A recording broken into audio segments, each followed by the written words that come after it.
ਜਿਹੜੀ ਅਸੀਂ ਇੱਥੇ ਡਰਿੱਲ ਚਲਾਉਣੇ ਆ ਨਟ ਕਸਣ ਵਾਲੀ ਇਹਨਾਂ ਪੈਨਲਾਂ ਦੇ ਚਲਾਉਣੇ ਆ। ਇਹ 5 ਪੈਨਲ ਦੀ ਕਨੈਕਟੀਵਿਟੀ ਜੋੜੀ ਆ, ਮਾਈਨਸ ਪਲੱਸ ਫਿਰ ਮਾਈਨਸ ਪਲੱਸ ਫਿਰ ਮਾਈਨਸ ਪਲੱਸ ਮਾਈਨਸ ਪਲੱਸ। ਤਾਂ ਇੱਥੇ ਮਾਈਨਸ ਨਿਕਲ ਗਿਆ ਤਾਂ ਇਹ ਤਾਰ ਆ ਇਹ ਨੀਲੀ ਤਾਰ ਨਾਲ ਜੁੜੀ। ਦੂਸਰਾ ਇੱਥੇ ਪਲੱਸ ਨਿਕਲ ਗਿਆ, ਇਹ ਪਿਆ ਪਲੱਸ। ਇਹ ਕਾਲੀ ਤਾਰ ਜਾਂਦੀ ਪਈ ਆ, ਇਹ ਵੀ ਨੀਲੀ ਤਾਰ ਨਾਲ ਜੁੜੀ ਆ। ਇਹ ਤਾਰ ਸਾਡੀ ਜਾ ਰਹੀ ਆ ਬੋਰਡ ਨੂੰ, ਦੇਖ ਸਕਦੇ ਆ। ਨਹੀਂ ਤਾਂ ਕਈ ਵਾਰ ਕਹਿ ਦਿੰਦੇ ਬਾਈ ਯਾਰ ਡਰਿੱਲ ਤਾਂ ਚਲਾਉਂਦੇ ਬਿਜਲੀ ਤੇ, ਖੇਤਾਂ 'ਚ ਸਾਨੂੰ ਪਤਾ ਹੀ ਆ ਬਿਜਲੀ ਕਿੱਥੇ ਹੁੰਦੀ ਆ। ਕਿਤੇ ਵੇਖੋ ਕਿਸੇ ਦਾ ਘਰ ਘਰ ਨੇੜੇ ਹੋਵੇ ਤਾਂ ਚਲਾ ਲਈਏ। ਇਹ ਆ ਲਓ, ਆਹ ਬੋਰਡ ਆ, ਆਹ ਡਰਿੱਲ ਦੀ ਤਾਰ ਲੱਗ ਗਈ, ਆਹ ਲੱਗ ਗਈ। ਆਹ ਪਈ ਆ ਡਰਿੱਲ ਇੱਥੇ ਤੇ ਇਹ ਚੱਲੀ ਜਾਂਦੀ ਵੇਖ ਲਓ ਨਾਟਕ ਨਾਲ ਡਰਿਲ।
बहुत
Monoblock.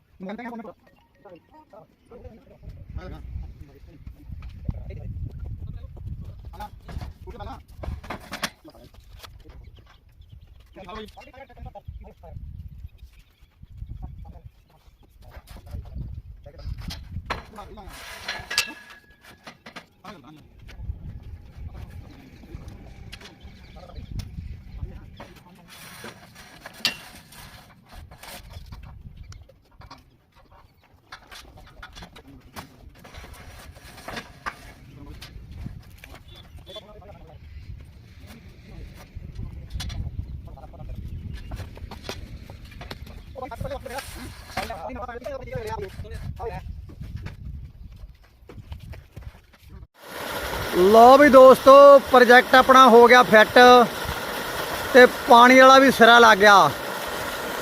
वेख सकते हैं एंड प्रैशर आ ये प्रोजेक्ट 5 का जी। आपां तुहानूं मोटर विखाउणे आ किहड़ी कंपनी दी आ।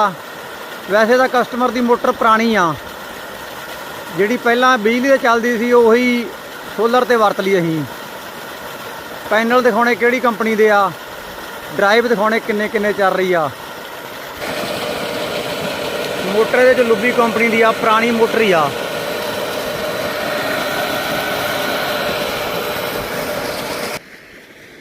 ये प्रोजेक्ट भी हैवी स्टैंड दे विच आ।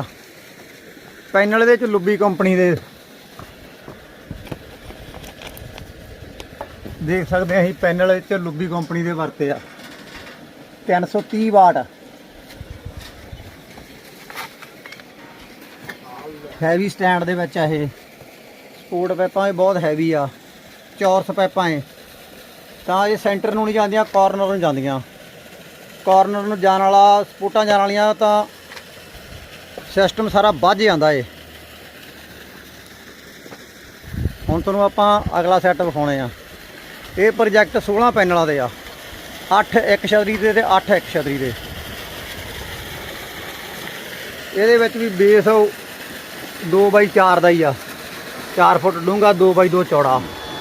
ये ड्राइव आपां क्रम्पटन की वरती है जो 40 ते चल रही आ ते टाइम 2:30 बजे आ जी। ये भी सेम वही आ, इत्थे पैनलों की इनपुट, इत्थे मोटर नूं आउटपुट।